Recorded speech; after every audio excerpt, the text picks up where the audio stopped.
Islam, kemudian pada kondisi yang sehat dan waktu yang luang.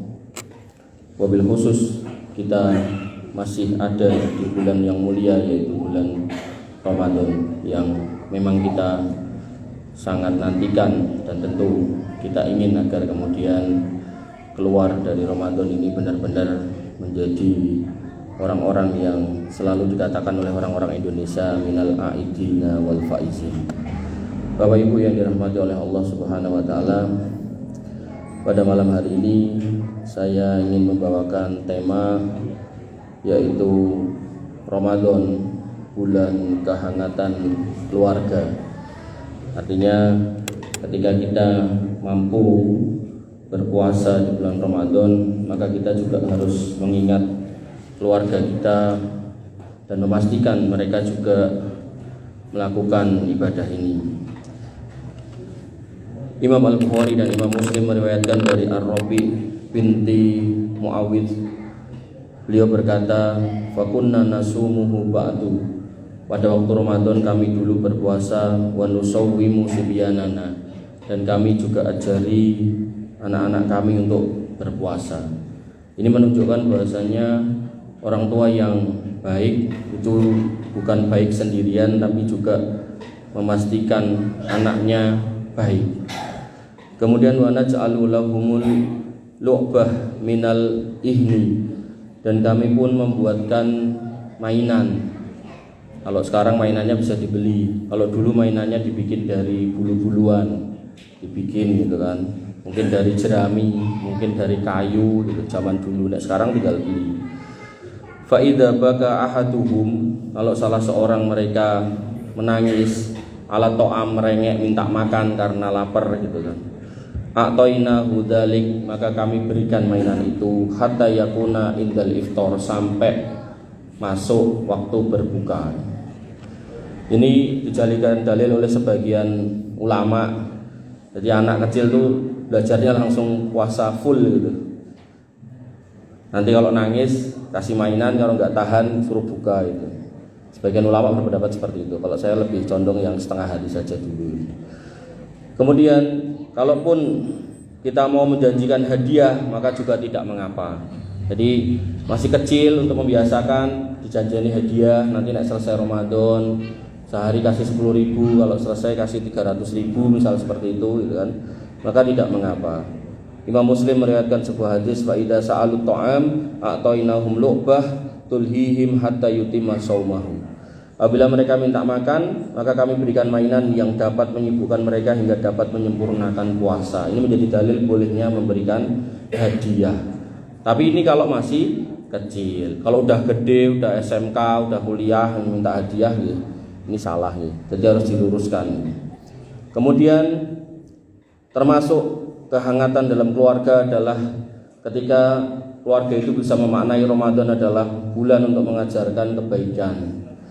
Nabi SAW bersabda, wa idza kana yaumu shaumi ahadikum, dan apabila seseorang di antara kalian berpuasa, fala yarfus wala yashab, maka janganlah berkata kotor dan jangan pula bertindak bodoh. Jadi Ramadan digunakan untuk melatih, jangan sampai berkata-kata yang kotor, ya dimulai dari orang tuanya, kemudian anaknya. Ya harapannya setelah Ramadan ya sekeluarga itu jadi baik. Fa insa bahu ahadun, kalau akhirnya ada orang yang ngajak rame, ngajak berantem pada bulan Ramadan, au qatalahu, atau ngajak gelut gitu kan, falyaqul, maka katakan inni mru'un shaim, aku ini orang yang puasa. Jadi miris kalau kita lihat medsos ya, anak-anak muda malah poso-poso jadi tawuran gitu kan, kemudian berantem satu sama lain gitu kan. Ya wallahu alam apakah nyontoh yang tua. Nah, maka inilah bulan Ramadan, bulan dimana kemudian kita memperbaiki diri kita dan tentu anak-anak kita. Kita pastikan mereka puasa, kita cari mereka ada enggak di masjid bersama kita gitu kan. Jangan sampai kita biarkan saja gitu. Suatu ketika saya pernah ngisi kajian di daerah Karanganyar, saya melewati daerah Mojolaban gitu kan. Itu menjelang maghrib ada bapak-bapak yang bawa kayu panjang sekitar 1 meter lebih lagi. giring ayam gitu kan. Ayamnya disuruh masuk, khawatir hilang gitu kan. Maka seorang hamba Allah yang beriman tentu lebih utama mencari anaknya daripada mencari ayamnya. Ya bukan berarti nggak boleh giring ayam, boleh gitu. Cuman jangan sampai ayamnya sudah dipastikan masuk rumah tapi anaknya entah masuk mana gitu kan. Maka ada aja yang malam-malam Ramadan trek-trekan, akhirnya kejet-kejet di jalan, disamperin udah nggak bisa kejet-kejet karena udah mati gitu kan. Anak-anak muda itu. Nah, ya maka ini yang muda-muda ini alhamdulillah di sini nggak di jalan gitu. Maka termasuk bulan Ramadan adalah bulan untuk mengajarkan kepada anak-anak kita tentang tutur kata yang baik dan menghilangkan permusuhan. Bahkan ini yang mengajarkan Allah Subhanahu wa taala pada Quran surat Fusilat ayat 34 sampai 35. Allah Subhanahu wa taala berfirman, "A'udzubillahi minasyaitonirrajim, idfa billati hiya ahsan." Kalau ada orang-orang yang berbuat jelek sama kita, maka balas dengan yang baik. Fa idzal ladzi bainaka wa bainahu adawatun ka'annahu waliyyun hamim. Kalaupun ada permusuhan di antara dua orang, maka dengan dibalas dengan yang baik, insya Allah seolah-olah nggak ada permusuhan, bahkan seolah-olah menjadi teman yang setia. Nanti ada sebuah hadis pendek, Nabi SAW mengatakan, ini bisa dihafal pendek sekali, dan ini menyenangkan kalau jangan pegang. Tahadu tahabu, kasih hadiah timbul cinta.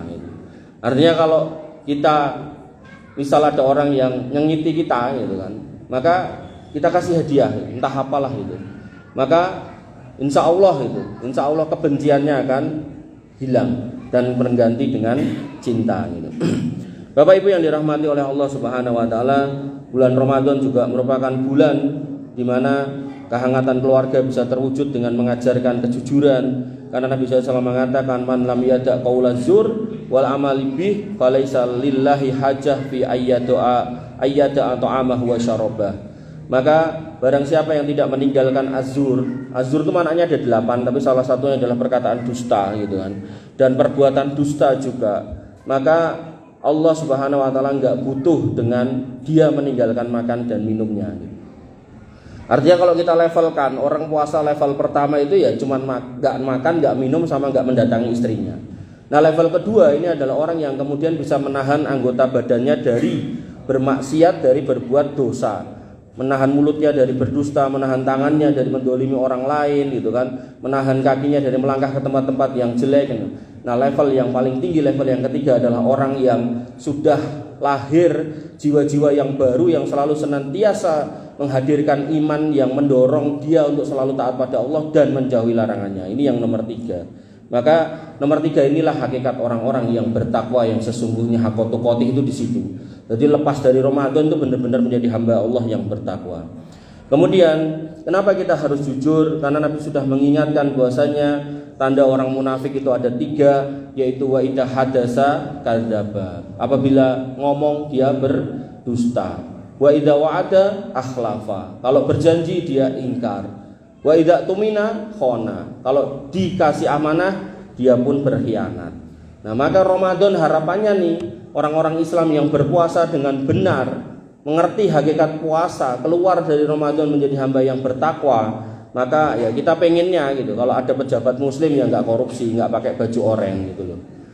Tapi karena mungkin nggak memahami hakikat puasa, hakikat sholat dan seterusnya, pada akhirnya ya menjabat pun juga tetap aja mengkhianati jabatannya dan seterusnya. Ya tentu yang pakai baju oranye, yang nggak pakai baju oranye ya enggak gitu. Dan Al Hasan Al Basri, seorang ulama besar, mengatakan al-kadzibu jima'un nifaq, bahwasanya dusta dapat mengumpulkan sifat-sifat kemunafikan. Bapak Ibu yang dirahmati oleh Allah Subhanahu wa taala, maka kehangatan keluarga berikutnya adalah kita bisa ajarkan kepada anak-anak kita, kepada istri kita, kepada keluarga kita, bahwasanya bulan Ramadan adalah bulan yang mana Allah akan memberikan, melahirkan atau mengkaruniakan rasa cinta kepada hati-hati kaum muslimin. Maka Allah Subhanahu wa taala berfirman, "Innalladzina amanu wa amilus solihat", sesungguhnya orang-orang yang beriman dan beramal soleh, saya ja'alu lahumur rahmanu wudda, maka Allah akan menanamkan dalam hati mereka rasa kasih sayang. Karena kita nggak puas, karena kita nggak makan gitu kan, maka kita akan paham, oh lapar tuh kayak gini. Sehingga harapannya muncul empati, muncul simpati, muncul pengertian. Oh ternyata kalau tetangga saya nggak punya kerjaan harus saya bantu. Oh, tetangga saya ada musibah, rumahnya roboh, ya harus saya bantu. Nah, ini yang diharapkan gitu. Jadi puasa Ramadan itu tidak semata-mata pada level menahan makan, nggak minum dan nggak berhubungan sama istri, tapi bisa melahirkan jiwa-jiwa yang memiliki kadar tingkat kepedulian sosial yang tinggi. Karena Allah Subhanahu wa taala punya janji buat orang-orang yang beriman dan beramal soleh, salah satunya puasa, bahwasanya kalau itu dikerjakan dengan benar-benar, maka saya ja'aluhumur rahmanu wudda. Allah akan melahirkan, Allah akan karuniakan di dalam hati-hati kaum muslimin itu rasa kasih sayang. Apalagi kalau kita melihat orang-orang Palestina itu kan, bagaimana mereka kelaparan gitu kan, bagaimana mereka truk bantuan datang, mereka berebutan gitu kan, sampai ketika dijatuhkan dari udara menggunakan terjun payung pun sampai ke tengah lautan mereka pun juga ngejar gitu kan. Karena memang kondisinya yang sedemikian memprihatinkan. Maka ketika kita bisa membantu lewat dana, ya monggo, paling enggak ya kita doakan lah gitu. Paling enggak minimal kita doakan. Karena ad-du'a usilahul mu'min. Karena doa itu adalah senjatanya orang beriman. Nah, kalau udah doakan aja enggak mau gitu kan, maka ya otomatis biasanya ya keluar duit ya susah juga. Bapak Ibu yang dirahmati oleh Allah Subhanahu wa taala, maka orang-orang yang beriman dijanjikan oleh Allah Subhanahu wa taala luhumu famis shaim atyabu indallahi taala min rihil mis, bahwasanya bau mulut orang yang berpuasa di sisi Allah, lah ini yang perlu garis bawahi, di sisi Allah itu lebih harum daripada minyak wangi yang paling wangi, yaitu minyak kasturi. Jadi di sisi Allah artinya ketika kita berpuasa ya tentu di sisi manusia bau napas kita ya bau gitu kan. Tapi ketika dikatakan di sisi Allah, berarti orang-orang ini akan masuk surga, dan di surga nanti otomatis mulutnya nggak usah gosok gigi itu baunya harum. Maka gantinya nanti gitu kan. Maka yang harus kita pahami, kondisi lapar haus kita itu nanti akan diganti di akhirat nanti. Kemudian kita tanamkan kecintaan, yang terakhir kita tanamkan kecintaan kepada anak-anak kita, bahwasanya kita sebagai orang Islam mempunyai petunjuk hidup yaitu Al-Quran, dan Al-Quran itu juga harus kita cintai dengan kita buktikan, dengan kita pelajari, dengan kita baca. Makanya yang namanya tilawah itu ada dua, tilawah lafdiyah sama tilawah maknawiyah. Jadi kalau tilawah lafdiyah itu ya kita baca sebagaimana panjenengan tilawah tadarusan, tapi kalau kemudian maknawiyah itu kan, maka kita mempelajari isinya melalui majelis ilmu. Maka Allah Subhanahu wa taala berfirman, "Syahrul Ramadan alladzi unzila fihil Qur'an." Pada bulan Ramadan itu diturunkanlah Al-Qur'an, kemudian dikatakan fihi hudal linnas wa bayyinatin minal huda. Itu adalah petunjuk buat manusia. Artinya kalau anak kita enggak kita dorong, enggak kita motivasi untuk mencintai Quran, maka dia akan jauh dari petunjuk. Padahal orang yang jauh dari petunjuk itu akan tersesat. Maka yang terbaik adalah kita dekatkan anak-anak kita kepada Quran, karena dia adalah petunjuk wa bayyinatin minal huda, dan penjelasan atas petunjuk itu wal furqan, dan juga alat untuk mengetahui, sarana untuk mengetahui mana yang baik, mana yang benar. Bapak Ibu yang dirahmati oleh Allah Subhanahu wa taala, oleh karena itu maka apabila kemudian datang Ramadan, maka hal yang terbaik yang harus kita lakukan adalah selain kita memotivasi, memaksa diri kita untuk beribadah, kita juga harus menghadirkan, harus memastikan anak-anak kita, keluarga kita juga melakukan hal yang sama. Ketika itu yang kita lakukan, maka insya Allah nanti di akhirat pertanggungjawabannya ringan. Karena Nabi SAW mengatakan, kullukum ra'in wa kullukum mas'ulun an ra'iyatihi. Setiap kita itu adalah pemimpin, paling enggak pemimpin di rumah tangga kita, dan setiap kita akan dimintai pertanggungjawabannya. Artinya kalau kemudian kita tidak peduli dengan kondisi anak-anak kita, maka dikhawatirkan nanti kemudian kita ditanya, kita nggak bisa jawab kenapa anak kita nggak puasa, kenapa anak kita nggak tarawih, kenapa anak kita nggak pernah, bahkan nggak bisa baca Quran dan seterusnya. Maka di momen yang baik ini, ketika setan dibelenggu, ketika pintu-pintu kebaikan dibuka, maka mari kita ajak diri kita dan keluarga kita untuk sama-sama fafirru ilallah, menuju Allah Subhanahu wa taala, memperbaiki diri, memperbaiki hubungan dengan Allah, memperbaiki hubungan di dalam keluarga, agar kemudian kita nanti bisa dikumpulkan bersama-sama dengan keluarga kita di surga. Amin ya rabbal alamin.